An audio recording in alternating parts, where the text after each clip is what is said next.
चीन की कुर्सी पर अब भारत की ताजपोशी। एशिया में अब चीन की नहीं हिंदुस्तान की चलेगी। वर्ल्ड लीडर मोदी का कमाल, एशिया का किंग हिंदुस्तान। आत्मनिर्भर भारत दुनिया की जरूरत।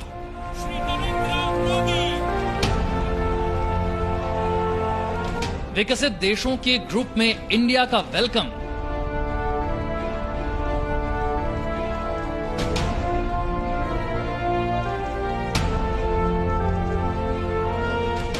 अब हिंदुस्तान को देखने का नजरिया दुनिया ने बदल लिया है। अब हिंदुस्तान की बात पूरी दुनिया सुनती है। अब बड़े और ताकतवर मुल्क हिंदुस्तान को सुपर पावर की कतार में खड़ा मानते हैं। ये सब संभव हुआ है वर्ल्ड लीडर प्रधानमंत्री मोदी की वजह से। बीते 6 साल में हिंदुस्तान दुनिया के सुपर पावर देशों की कतार में खड़ा हो गया है।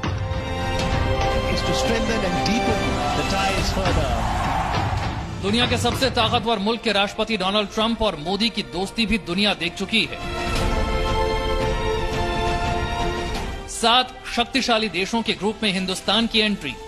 भारत की बढ़ती ताकत के कारण अब डोनाल्ड ट्रंप इंडिया को विकसित देशों के समूह G7 में शामिल करना चाहते हैं। G7 दुनिया की सबसे बड़ी और संपन्न अर्थव्यवस्थाओं वाले 7 देशों का मंच है।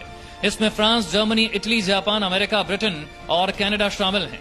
इन देशों के प्रमुख अंतर्राष्ट्रीय अर्थव्यवस्था और मुद्रा के मुद्दों पर हर साल बैठक करते हैं।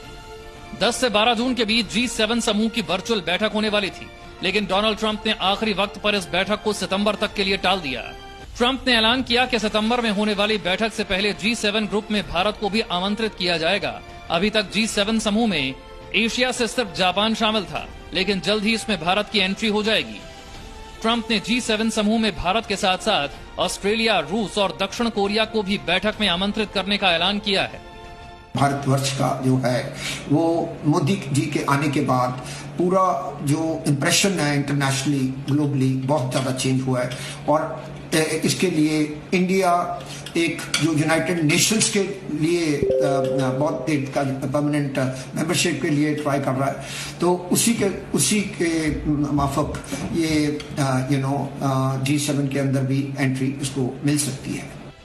ट्रंप ने भारत समेत कुछ देशों को G7 में आमंत्रित करने पर कहा कि मुझे नहीं लगता कि G7 ठीक से दर्शाता है कि दुनिया में क्या चल रहा है। ये देशों का एक बहुत पुराना समूह है।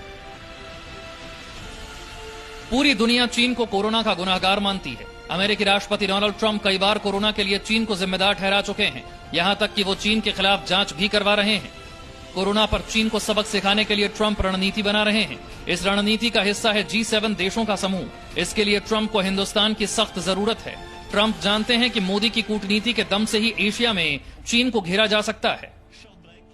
चाइना जो है अभी स्लोली एंड ग्रेजुअली उसको साइडलाइन किया जा रहा है। और आप देखेंगे कि यूनाइटेड स्टेट्स के प्रभाव के अंदर और ग्लोबली ऑल्सो जर्मनी, जापान सब इंडिया को फेवर करना शुरू कर दिया।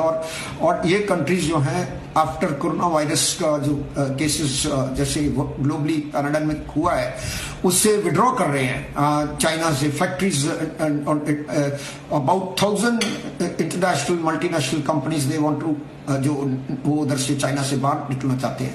यूनाइटेड स्टेट ऑल्टरनेटिव ढूंढ रहा है और इंडिया इस ऑल्टरनेटिव का बहुत बेनिफिट ले सकता है।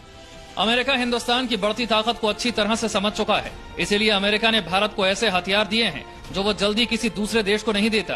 बीते 3 से 4 साल में अमेरिका ने भारत के साथ सैन्य युद्ध अभ्यास को बढ़ावा दिया है। अमेरिका हो या इजरायल, दुनिया ने माना कि सुपर पावर भारत का है जमाना।